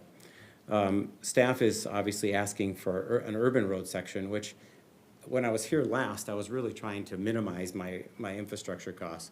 And that's really going to the almost opposite extreme by trying to take it even more into a higher realm. A couple other issues raised just even again tonight, where are we gonna put fire hydrants? Well, here's a fire hydrant. It's 5 feet back of the curb. It's down, in the ditch. This is where all of them are located in most urban road section or rural road sections. I don't really feel like there's a huge issue here. I think this is common, and this is one that's here in the city. There was issues raised about ADA standards. Well, there won't be ADA standard problems if there's no sidewalk. So that's kind of sometimes when you have regulation, it creates more regulation problems. And then the maintenance concerns, just again on a gut level, these are going to be $2 to $3 million homes. They are going to maintain their front yards, just like you're going to see in any other upper end community. And you can drive through some of these neighborhoods right around here that are in this kind of upper Elm realm. There's two I'm going to show you in Woodbury. You could go done by Custom One Homes, and you can see what people do and how they maintain their ditches. It isn't an invalid concern. If somebody blocks the ditch, it does cause a problem, and somebody's going to call the city. So I get that part, but I think it's very rare. So if you look here, the first one on the top here, that one in Orono, I did that project 24 years ago. That I called one of the residents there just this week and asked him if he's ever had any issues with that. It's called Willowview, and he said they've chip sealed the road one time, but otherwise they haven't done any other maintenance to that road. So that's just a rural road in Orono. I guess I'm just showing you these because you can see a variety of years. You can see some that are really old. You can see some that are just done, like the one in Corcoran just a couple years ago. This is a very common standard. It's being done in very upper end communities. It's being done in not so upper end communities. It's ubiquitous. Here's just a couple more examples. And those two in Woodbury, I would just say that of another city, it's right here just south of you, that has a very sophisticated engineering staff, a very sophisticated city, I would just submit to you, if they thought there was value in concrete curb, they would be doing it. And just to be real about what we have out there today, and you've talked about it tonight, which is very convenient. In Lake Elmo Heights, they had the asphalt curb. So they did do sort of a quasi-urban section with the asphalt curb. And like you heard, water kills roads. And I think what happened on a lot of these asphalt curb roads is the storm sewers are actually quite a ways apart on them. So I think that was just an older standard. And I think water sat on these roads. The concrete curb, the asphalt curb got kind of old, and water seeps in and around these roads. And I think that's really deteriorated to some degree a lot of these rural roads that you have in your town. And then Torrey Pines to the south, they have curb and gutter. I don't know how that happened. I know there's a couple residential estate projects that do have curb and gutter.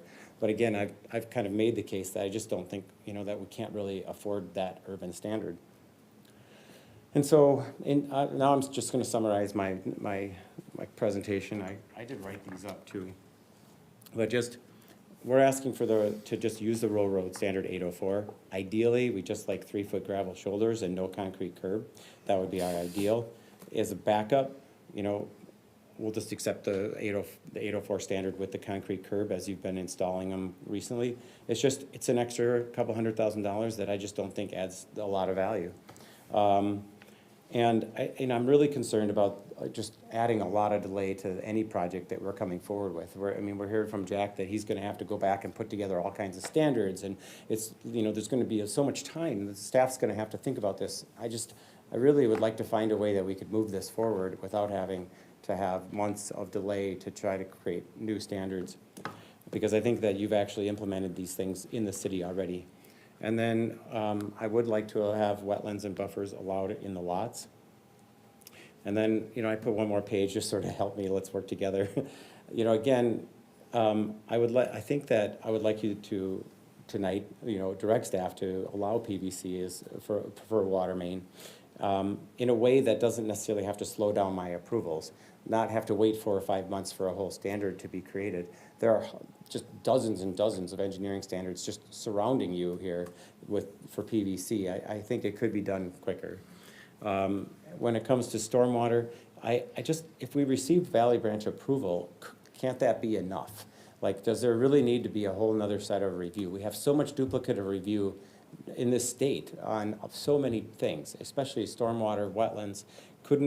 I feel like for the most part, I'm being pushed to just get Valley Branch's approval. So if I get their approval, can that be enough? There's some additional recommendations that kind of came up on the staff report about synthetic pond liner and all these other things. Well, it's not really in the code. And so I'd rather try to get approval than adding more and more cost. Septic design location, again, if we meet the Washington County's rules, why do I need to then kind of go through the city interpreting the county's rules and trying to enforce them on me? Because at the end of the day, the city's the one that permits it. So, and I appreciate you giving me the time. I really think that this is a good project if we can pull it off together. The Planning Commission and the neighbors have basically been asking for this development as I'm presenting it, which really mimics and looks like both of the two, Torrey Pines and Lake Elmo Heights. So I appreciate you listening for that long, and I'm sorry, but I probably. Any questions for Paul? Yes, sir. Thank you.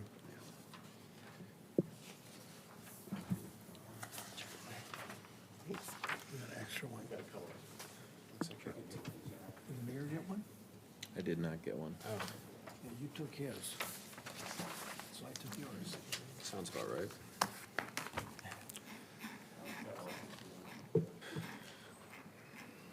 Do you have any, have any questions for Mr. Robinson? Question for staff, like with Parkview, because we just redid their roads with 3M grants. And so we changed them, as I recall. Do we have storm water? Do we have, Parkview Estates With Parkview. is rural with a ditch. yeah, that's ditches there, correct? They have, it's a hybrid, but they were a lot of rural roads there, yes.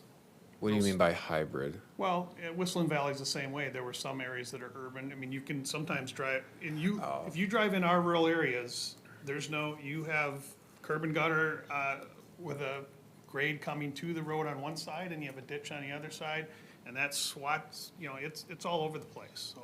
It's on the conveyance of the water. Depends.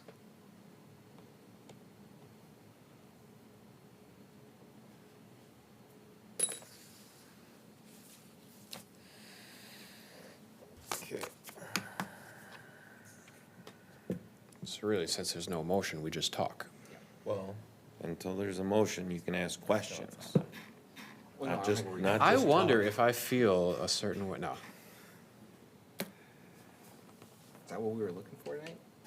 What's that? Are we looking for a motion tonight? I thought we were more looking for. Well, yeah, there is no Direction. motion really. It's just asking for direction, so. Because is That's true. the goal coming back next month or based off of the feedback that we provide tonight? One thing what I didn't mention is like, honestly, I started this because I thought this was the path of least resistance. I thought I was picking an engineering standard that was in your book that would work. I was picking a zoning district that was, in your zoning code.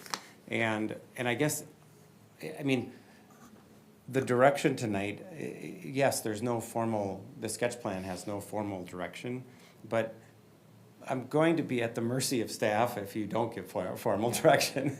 And I think at this point, you've heard what I really need. And I feel like if you agree with me, that would be great. And if you don't, then I guess I need to know. And again, I personally my goal would be to submit a pre-plat within a week or two. That would be my ideal goal. And there is, if you read the staff memo, it says that they won't accept a pre-plat application until I resubmit a sketch plan, which I have. I resubmitted a sketch plan, but the sketch plan has no binding, there's no binding thing, so I don't know how you hold me up to coming in with a pre-plat if I'm waiting for a non-binding approval. All right, well, I'll shoot from the hip here real quick. I don't think, I was just taking some notes, and so I'm cool with the rural section. I do think, lest my common sense leaves me, that ribbon curb is something that we've done in other areas. I do believe in it. I did, as you were speaking, Mr. Robinson, take a look at the Willow River Road. I think there's probably been something done more than just a chip seal on that road when I see some scaling of the bituminous in various spots and the cracking that's displaying. So I wouldn't concede the point that I've made previously on concrete ribbon. But to that point, if others on the council feel that it's not necessary, I'm not ready to die on the cross over it. I do think that areas that we have rural sections do get taken care of by the property owners to the extent that isn't something that's dreadful. PVC versus ductile iron pipe, I know there's hundreds of communities that use PVC. I don't know that ductile iron has to be the end of the point as far as coming up with some requirement, whether it's Schedule 40 PVC or it's C900 or whatever. That can be done just by, I know Bolden Make has many communities it works in. I would be flabbergasted if they didn't have one that used PVC, just to pull that and make it so. That's just my comment. We don't really have to talk about the ponds because all those have been put in outlots. But I do agree, it creates a bit of an issue on the maintenance side when they're not in an outlot. That would be something I'd rather not get complaints on and calls from residents because we have to go maintain them and they think it's their property. I don't, I like all the work that's been done with the septic fields. We as a city do not permit those. I feel like, I understand that if Washington County's permitting them and they meet the requirements, I don't know why we would stand in the way of that happening. As with Valley Branch Watershed District and the high water mark, I understand there's some concern with the, what is the station there? It's on the northeast section, the pump station, that we don't want that affected adversely. So I'm, sorry, the council's still discussing this. So that's kind of where I sit with my comments. That would be my direction. If I jump Go in. ahead. I'm in favor of providing as much flexibility as possible. I think these are all very reasonable. I think when this came to us as the OPPUD originally, we had the discussion of, does this really make sense anymore for developers from a financial perspective? I think we have to look at this from a similar perspective. If we want some rural development, I think we do have to reconsider some of our standards for that. And, I guess to your point about wanting to have this go, quicker than not, because, this has been something that you've been working on for a while. I am okay with all of these, and I guess even with the rural road, I was a little surprised. I was thinking maybe you were gonna push back on that a little bit more. So I was kind of waiting to hear your comment on that. I'm okay with the rural road. I would like to see the concrete ribbon. Okay. Because that's Yeah. what our standard shows, is the concrete ribbon on the edge. Because you can take a picture of a roadway in a rural section and to the advent that people would build more roads with concrete, because the value's there, is kind of a two-edged sword. Sometimes townships and cities don't have that money to put into their roadway system, so it's not an option for them. And they get money sent down, whether it's through the gas tax, through a fairly complicated system through the legislature to give them money to maintain those. Yeah. We just see West Lakeland, that they have some bit curb that's exacerbated the problem as it has in Lake Elmo previously by trapping some water. But they just had to do a very large bond bill that increased their taxes because they got to do a bunch of roads that are rural in nature, and they're changing that. Yeah, and so I think that's where it's finding that right balance, again, of, I don't want this to come off as, you know, we scrap the work that's been put into that with the concrete curb for the more dense development that has taken place. But in this situation, I do think we need to figure out, I guess I'd always come back to this too. I feel like over the last 10 years, we've allowed so much flexibility for developers to go the opposite way, so we can overdevelop what we allow. And now we have somebody coming asking us to allow some variances and some flexibility to keep that number down. And I'm much more in favor of allowing flexibility to keep the numbers down versus giving flexibility to go over what we allow as a city. So I do think, I guess I probably don't need to continue. I think I made my point clear that I'm in favor of all of these. And I think even with the ribbon curb, I would be open to not even requiring that. Councilmember Holtz. I'm glad the ponding issue is not even before us, because I think that issue would probably have been a harder conversation.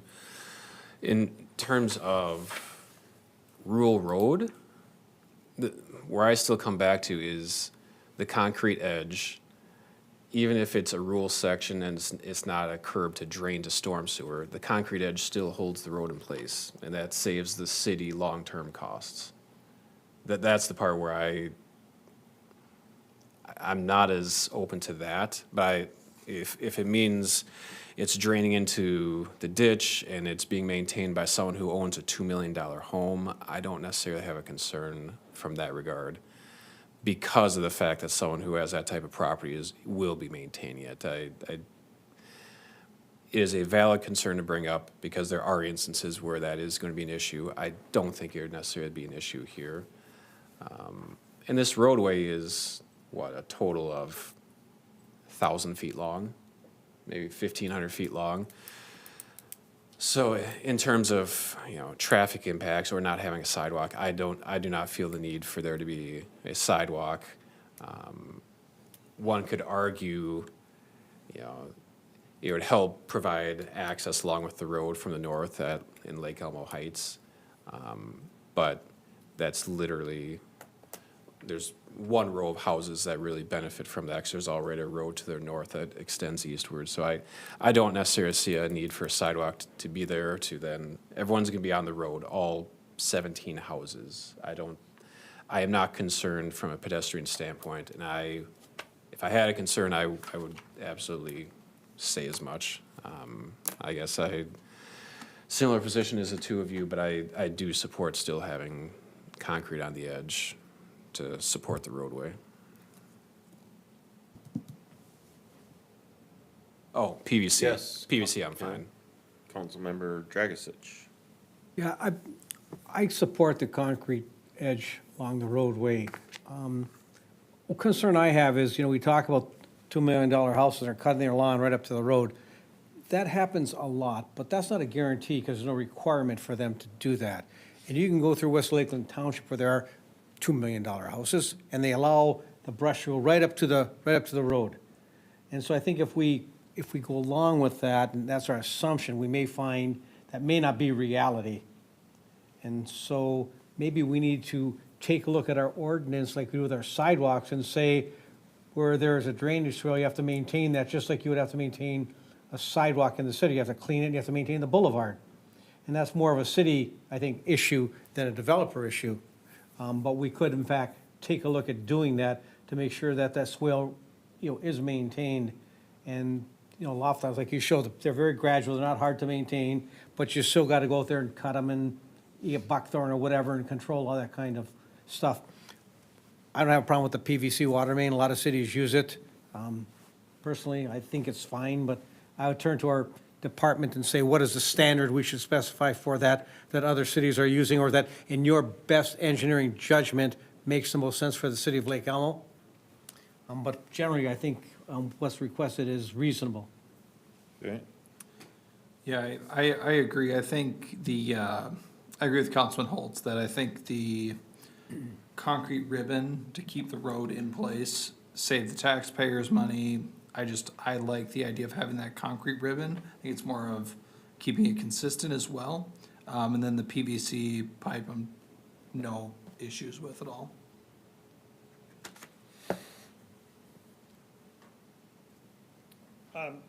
Mr. Mayor, members of the council, just regarding the pipe, we have had over decades cycles of where PVC pipe is cheaper, and then we've had cycles where ductile iron is cheaper. It cycles back and forth depending on material costs and things like that. But there are probably more communities with PVC as a standard than ductile iron, or maybe it's more equal. I personally have been in communities where PVC is our standard, so it's not that the pipe doesn't work. I'm not aware of any city that allows PVC on this development, ductile iron on this one. I'm not aware of any city that just allows the developer to pick which pipe for which project. And so we have a standard for HDPE pipe, which is a plastic pipe that's meant for directional drilling, and we have a standard for ductile iron. My recommendation is, if we're gonna go to PVC, that we change today for PVC moving forward for everything. It's not, we don't wanna start introducing a third pipe that we just start having now randomly interjected everywhere. That becomes something now that your public works staff has to be prepared for. They start to have spare parts. They have to start having, everything changes for your public works staff to be able to respond to breaks and things like that, where they have to double up on tools and equipment. So you wanna go forward with either ductile iron or PVC, and we can change. There is a time when communities change. But I don't think it's appropriate to make a change for just one development here today. You should be thinking about this as your city standard moving forward. To that end, I would be okay switching to PVC in as much as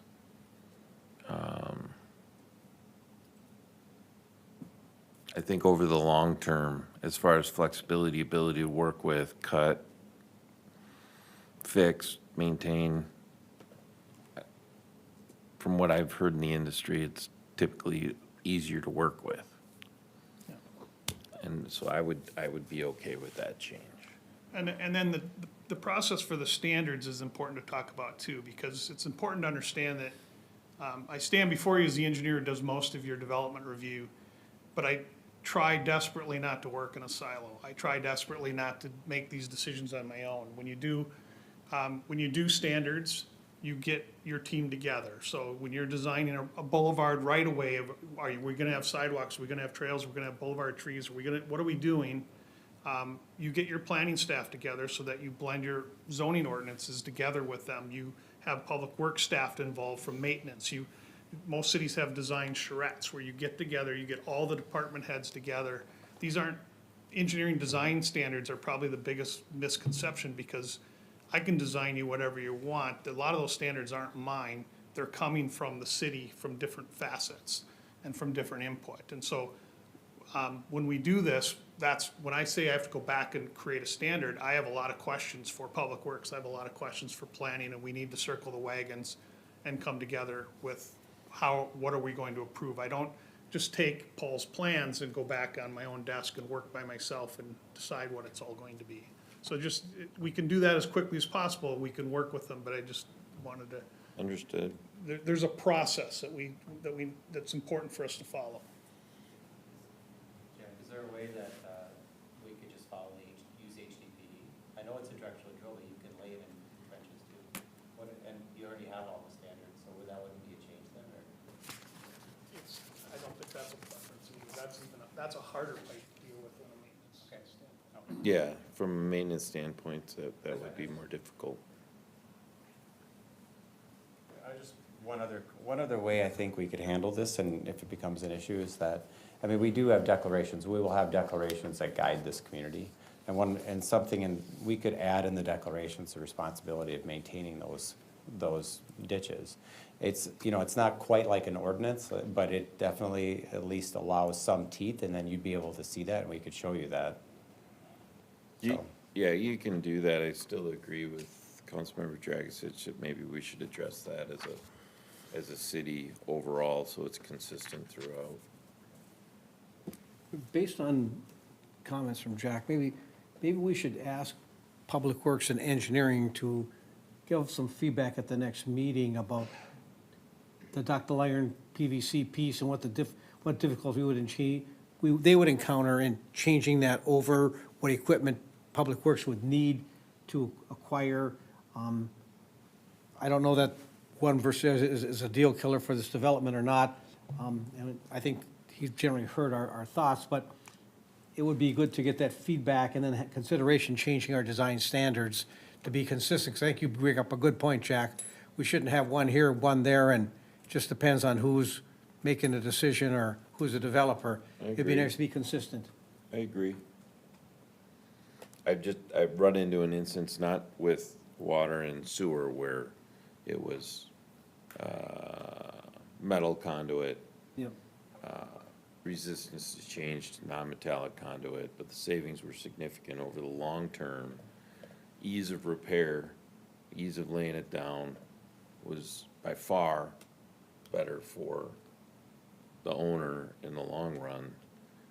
And until that was brought forward by a certain procurement process, the mines were hard to change, but they changed very quickly.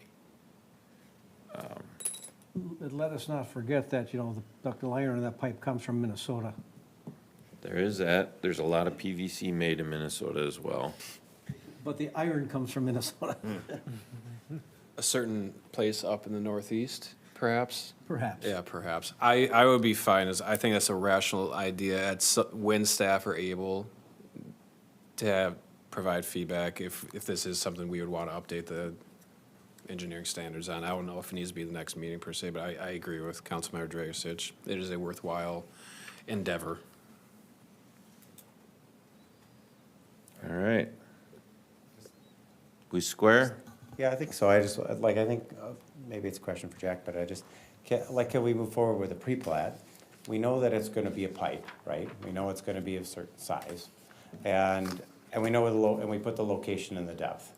But the material could be worked out. So it seems like we could go through the process, approve a pre-plat, and with our final plans, by that point, have the final material selected. Nathan, are you comfortable with the direction that's been given to the questions you had? Are you comfortable moving to a pre-plat position? I think from, on the planning side, I would feel comfortable with it, but I do wanna, let Jack speak Jack, would to you the feel engineering comfortable review. moving forward with the direction that council's given to this point? I'm comfortable with the direction council's given. I see my role of taking that direction back and trying to circle the wagons with the department heads on the rural roadway and talk about what we need included in that or don't need included in that, on some of those specifics so that we can get those to Paul. I'd like to be able to get some feedback back to him before he's submitting again. All right. One last question for me, I apologize. So on the rural road section, we've talked about potentially not needing to require a sidewalk. Thinking about boulevard tree plantings and rural developments, you may have similar thoughts there. I just wanted to ask the question. In a rural development, we would have landscaping, of course, required, tree replacement required. Would you be looking to have boulevard trees in your standard? I mean, this is it's a farm field with literally no trees to begin with. Yeah, there will be, if there's a disturbance, properties or projects do have to have tree plantings and the city Yeah, right. Yes. customarily require. Yeah. We have Boulevard. some standards related to that in our landscaping Yep. requirements, right? Yep, Fair enough. so, okay, thank you. Maybe All I right. think his point was where maybe they get placed, and like instead of in the ditch, maybe they would be in the front yards, and that was, I think. They I think can't that's be in the thing. right of way. Yeah, okay. In the right way? They can't be in the right of way. because that would be in the ditch, and that's not a good thing. All right, moving along. Public hearing notice, process enhancements. Thank you, Mayor and Council. At the December workshop, Council talked about some potential enhancements to the public hearing notice process. So one of them was exploring increasing the mailing distance from the 250 to 500, I believe, or 350 to 500, which you adopted earlier tonight, now increasing that mailing distance to 500 feet. And then also what we talked about was utilizing our new website for improving this process. So we've added the public hearing notices so they are housed on the website, as well as creating a push notification group so folks can sign up to get notified when a public hearing notice is added. And so there was one outstanding item that we did talk about, which was using social media for public hearing notices. And so included in the staff report were some pros and cons that staff talked about. And so while posting it on social media does, get a lot of attention, it's a much wider network of people looking at it. Some of the cons that I think are most important is that we want to be consistent with how we're doing things. And so if staff were to forget to post on social media, maybe people will get confused and think that it wasn't just a supplement to our required process, but maybe that somehow voided the process, or something like that. So confusing people on what is actually required. And then also the staff time.